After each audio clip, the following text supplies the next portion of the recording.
আমার উম্মতেরা, তোমরা যে রান্নাঘরে যে আগুন দিয়ে রান্না করো, তোমরা কি ভেবেছো জাহান্নামের আগুন ওই রান্নাঘরের আগুনের মতো না? আপনারা কিচেনে যে রান্না করেন, রান্নাঘরের আগুন আর জাহান্নামের আগুন তো একই না? সিলেটের ভাইরা বুঝে থাকলে উত্তর দেন। কিচেনের রান্নাঘরের আগুন আর জাহান্নামের আগুন এক না? একরকম? বিশ্বনবী বলেন জুজউন মিন ৭০ জুজআন মিন হাররি জাহান্নাম। জাহান্নামের আগুন দুনিয়ার আগুনের চেয়ে কমপক্ষে ৭০ গুণ বেশি তেজওয়ালা। জাহান্নামের আগুনকে আল্লাহ নাম দিয়েছেন নারুল্লাহ। এটা আল্লাহর আগুন, নারুল্লাহিল মুকাদা আল্লাতী তাত্তালিউ আলাল আফইদা, যেটা কলিজার মধ্যে যে ধরে যায়। দুনিয়ার আগুন হাতে লাগলে হাত জ্বলে, পায়ে লাগলে পা জ্বলে। জাহান্নামের আগুন দেহের যেই জায়গায় লাগুক না কেন, সাথে সাথে কলিজাটা জ্বলে ছাই হয়ে যাবে। নারুল্লাহিল মুকাদা আল্লাতী তাত্তালিউ আলাল আফইদা। জাহান্নামের আগুন গায়ে লাগলে আপনার কলিজা পুড়ে ছাই হয়ে যাবে। ওই জাহান্নামে আমরা যেতে চাই? আমরা তো সবাই মিলে নাশিদ গাইলাম, জান্নাতে আমরা একা যাব না, সবাই মিলে যাব। ওই জাহান্নাম থেকে সবাই মিলে বাঁচার দরকার আছে না নাই?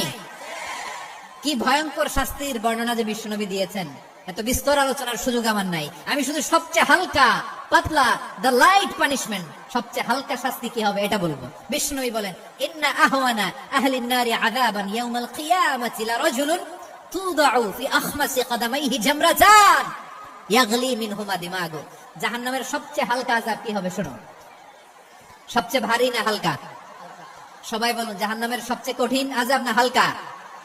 জাহান্নামের সবচাইতে হালকা আযাব হলো ওই ব্যক্তির আযাব যার পায়ে দুটো জাহান্নামের আগুনের জুতা পরিয়ে দেয়া হবে। ওই আগুনের উত্তাপে তার মাথার মগজগুলো ভাতের মারের মতো টপ টপ টপ টপ করে বেয়ে বেয়ে পড়বে। নাউজুবিল্লাহ পড়বেন না? আচ্ছা প্রিয় সিলেট, আওয়াজ করে বলেন, এইটা যদি সবচেয়ে লাইট পানিশমেন্ট হয়, সবচেয়ে হালকা পাতলা সহনীয় আযাব যদি হয়, তাহলে ভয়ঙ্কর তোমার আযাবের কি অবস্থা হবে? আমরা কি ওই জাহান্নামে যেতে চাই? জাহান্নামের অবস্থা এত ভয়ঙ্কর হবে, জাহান্নামের ভেতরে লক্ষ লক্ষ কোটি কোটি কাফির মুশরিককে দেওয়ার পরেও জাহান্নাম বলবে হাল মিন মাজিদ, আরো আছে নাকি, আরো দাও। কোটি কোটি কাফেরের দল, মুশরিকের দল, সীমা লঙ্ঘনকারী দল, তাদেরকে যখন জাহান্নামে ফেলা হবে, বড় বড় পাথরখণ্ড জাহান্নামে ফেলা হবে, তারপরও জাহান্নাম বলবে হাল মিন মাজিদ, আরো আছে নাকি, দাও, আরো দাও, আরো দাও। আমার ক্ষুধা নিবারণ হয় নাই। জাহান্নামে তো উত্তপ্ত হবে, জ্বলন্ত হবে, ভয়ঙ্কর হবে। জাহান্নামের এক অংশ আরেক অংশকে খেয়ে ফেলবে। আল্লাহু আকবার। ফেরেশতারাও টালমাটাল হয়ে যাবে। জাহান্নামের রক্ষী ফেরেশতারা কি করবে তারা নিজেরাও বুঝতে পারবে না।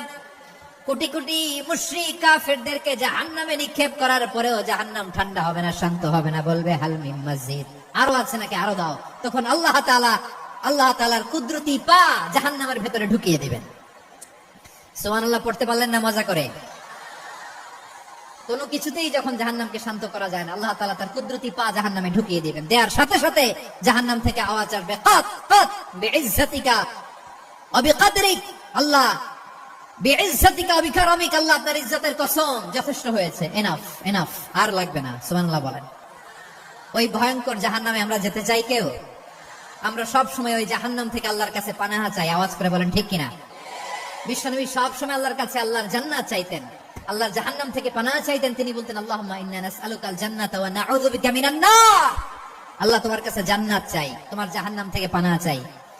আবার আমরা যখন দোয়া পড়ি, আমরা পড়ি রাব্বানা আতিনা ফিদ দুনিয়া হাসানাতাও ওয়া ফিল আখিরাতি হাসানাতাও ওয়া কিনা আযাবান নার। আল্লাহ দুনিয়ার কল্যাণ দাও, আখিরাতের কল্যাণ দাও, জাহান্নামের আগুন থেকে বাঁচিয়ে দাও, পড়ে আমিন।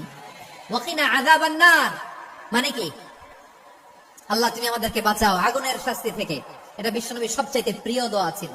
নবী যখন তাওয়াফ করতেন, প্রতিটা তাওয়াফে তিনি এই দোয়াটা পড়তেন। রুকনে ইয়ামানি থেকে হাজরা আসওয়াদে যখন তিনি যেতেন, এই দোয়াটা পড়তেন, রব্বানা আতিনা ফিদ দুনিয়া হাসানা ওয়া ফিল আখিরাতি হাসানা ওয়া কিনা আযাবান নার। আল্লাহ দুনিয়ার কল্যাণ দাও, আখিরাতের কল্যাণ দাও, আল্লাহ জাহান্নামের আগুনের শাস্তি থেকে তুমি আমাদেরকে বাঁচাও। আওয়াজ করে সবাই করুন আমিন।